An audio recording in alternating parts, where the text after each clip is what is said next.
2025 result date likely in এপ্ৰিলত দিব পাৰে। নমস্কাৰ বন্ধু-বান্ধৱীসকল, যেহেতু এইবাৰ মেট্ৰিক পৰীক্ষা আৰু হাই ছেকেণ্ডেৰী পৰীক্ষা মেইনলি কণ্ডাক্ট কৰিছে কোনে? আসাম ষ্টেট স্কুল এডুকেশ্যন বৰ্ডৰ তৰফৰ পৰা। আৰু তোমালোকে নিশ্চয় গম পাইছা যে এইবাৰৰ পেটাৰ্ণটো সম্পূৰ্ণ বেলেগ হৈছে মেট্ৰিক পৰীক্ষাৰ। লগতে আগন্তুক দিনতো মেট্ৰিক পৰীক্ষাৰ যোন পেটাৰ্ণ আছে সেইবোৰ সলনি হ'ব। 2026 চনত যোনসকল ছাত্ৰ-ছাত্ৰীয়ে মেট্ৰিক পৰীক্ষা দিব, তোমালোকে কিন্তু নলেজ বেছ কুৱেশ্যনৰ ওপৰত বহুতখিনি ইম্পৰ্টেণ্ট দিছে।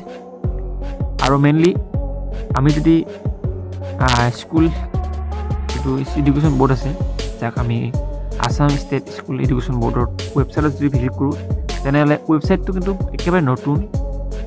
ইয়াতে কিন্তু এতিয়ালৈকে একো বস্তু ইনক্লুডিং কৰা হোৱা নাই।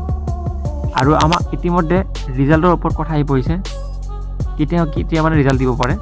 আজিও ডক্টৰ ৰেঞ্জ পেগু ছাৰে এইখিনি আমাক কৈছে যে ৰিজাল্ট অতি শীঘ্ৰেই দিয়াৰ চান্স আছে, যে পৰীক্ষা শেষ হোৱাৰ পিছত দিব। যেনেকৈ ইয়াতে দিছে যোনটো ছেবাৰ এটা অফিচিয়েল ৱেবছাইট results.com, ইয়াতে ক্লিক হেয়াৰ বুলি এটা আছে, ৰিজাল্ট চাব পাৰে ক্লাছ 10ৰ।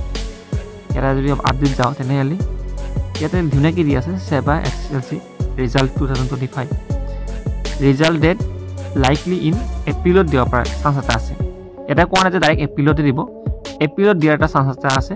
আৰু মেইনলি তোমালোকে যে ৰিজাল্ট যেতিয়া চেক কৰিবা, তেতিয়া তোমালোকে তাৰ এপ আছে, সেইটো হ'ল ছেবাৰ এপ।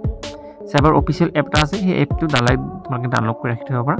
কিবা কিবি আপডেট আহিলে তাতে তোমালোকে চাব পাৰিবা। ঠিক আছে, এইখিনি আছিল ভিডিঅ'টো। আৰু ভিডিঅ' চাই যি ভাল লাগিছে লাইক কমেণ্ট কৰিব নাপাৰিবা। নেক্সট ভিডিঅ'ত লগ পাম।